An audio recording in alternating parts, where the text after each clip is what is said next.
الرحمن الرحیم السلام علیکم۔ آج ہم پڑھیں گے سورہ انعام رکوع نمبر 9۔ اے نبی صلی اللہ علیہ وسلم ان سے پوچھو کیا ہم اللہ کو چھوڑ کر ان کو پکارے جو نہ ہمیں نفع دے سکتے ہیں نہ نقصان، اور جب کہ اللہ ہمیں سیدھا راستہ دکھا چکا ہے تو کیا ہم الٹے پاؤں پھر جائیں؟ کیا ہم اپنا حال اس شخص کا سا کر لیں جسے شیطانوں نے صحرا میں بھٹکا دیا ہو اور وہ حیران و سرگرداں پھر رہا ہو، حال یہ کہ اس کی ساتھی اسے پکار رہے ہوں کہ ادھر آ یا سیدھی راہ موجود ہے۔ کہو اور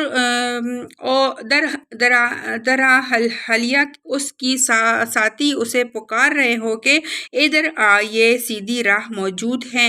کہو حقیقت میں صحیح رہنمائی تو صرف اللہ ہی کی رہنمائی ہے، اور اس کی طرف سے ہمیں یہ حکم ملا ہے کہ مالک کائنات کے آگے سر اطاعت ہم کر دیں۔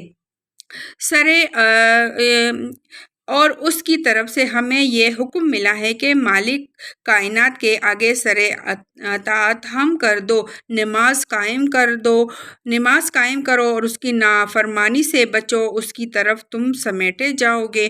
وہی ہے جس نے آسمان اور زمین کو برحق پیدا کیا ہے، اور جس دن وہ کہے گا کہ حشر ہو جائے اس دن وہ ہو جائے گا، اس کا ارشاد عین حق ہے، اور جس روز سور پھونکا جائے گا اس روز بادشاہی اسی کی ہوگی۔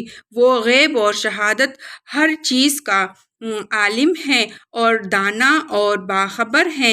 ابراہیم کا واقعہ یاد کرو جبکہ اس نے اپنے باپ آزر سے کہا تھا کیا تو بتوں کو خدا بناتا ہے؟ میں تو تجھے اور تیری قوم کو کھلی گمراہی میں پاتا ہوں۔ ابراہیم کو ہم اسی طرح زمین اور